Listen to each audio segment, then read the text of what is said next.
बिस्मिल्लाहिर्रहमानिर्रहीम अल्हम्दुलिल्लाहि रब्बिल आलमीन। या अल्लाह रहम फरमा। ये रहा दूध। अल्लाह रखा, तुम्हारी चाय तैयार है। ये लो माँ, आज का दूध। शाबाश अल्लाह रखा। अब मैं जल्दी से गर्मा गर्म चाय बना देती हूँ। अल्लाह रखा बेटे, अल्लाह रखा। चाय पी लो।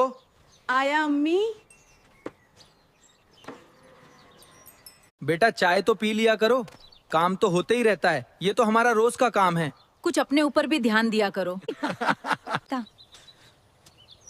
अम्मी, तुम बिला वजह फिक्र करती हो। मुझे क्या हुआ है? तुम दोनों की दुआएं जब मेरे साथ है तो मेरी सेहत को क्या हो सकता है। मैं तेरी सेहत के बारे में नहीं कह रही मेरे लाल, मैं तो कुछ अलग ही कहना चाह रही हूँ। यही कि तू हाँ कह दे तो मैं कोई चांद सी दुल्हन तेरे लिए लाऊं। क्या अम्मी, तुम फिर से वही लेके बैठ गए बा? हाँ। शादी होगी ना, वक्त आने पे सब हो जाता है, किसी की रही है कि मेरी रहेगी। अभी मेरी उम्र ही क्या है। ऐसी बात नहीं बेटा, जब लड़के की उम्र ज्यादा हो जाती है ना तो अच्छी लड़की नहीं मिलती। मैं चाहती हूँ कि तू हाँ कर दे तो हम कुछ आगे कदम बढ़ाएं। बात तो सही है। ठीक है अम्मा। अम्मी, मवेशी ले जाने का वक्त हुआ है, मुझे देर ना हो जाए बा।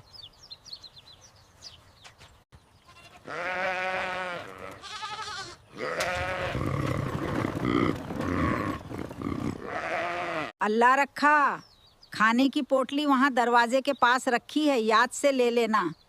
जी ठीक है सलमा। चलो आगे बढ़ो।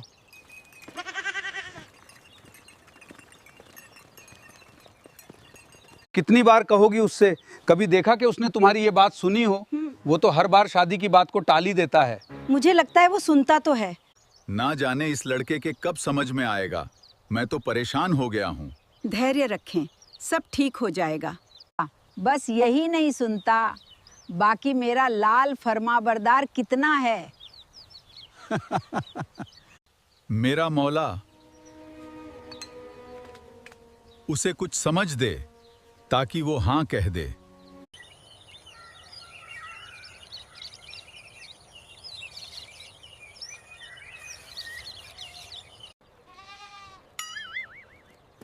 यही मौका है, आज बात करनी होगी। क्यों बेटा अल्लाह रखा, कौन सी किताब पढ़ रहे हो? अरे रामू काका, तुम कब आए? और तुम्हारे मवेशी कहाँ हैं? वहां है। मैं पूछ रहा था कौन सी किताब पढ़ रहे हो? तुम तो जानते हो कि बाबा मुझे 7वीं से आगे पढ़ा नहीं सके।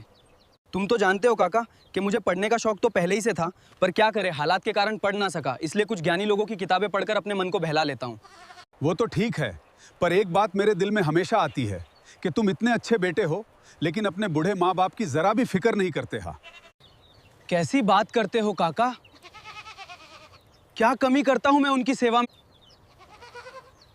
मेरा मतलब ये नहीं, तुम तो सबसे प्यारे बेटे होगा। मैं तो चाहता हूँ कि हर माँ बाप को तुम्हारे जैसा बेटा हो। पर क्या हुआ काका, रुक क्यों गए था? बस एक कमी दिखती है तुम में, वो ये कि अभी तक तुमने शादी कर लेना चाहिए थी ताकि तुम्हारे बूढ़े माँ बाप को कुछ आराम मिले। तुम सच कहते हो काका, पर तुम्हें तो मालूम है कि हमारे गांव में किसी भी लड़के की शादी हो तो उसकी दुल्हन को पहली रात उस पवित्र आत्मा की सेवा में भेजना पड़ता है। हाँ ये तो है, हमारे गांव का कई सालों से यही रिवाज है। काका, मैं इस रिवाज को नहीं मानता और मेरा खुदा भी इसकी इजाजत नहीं देता।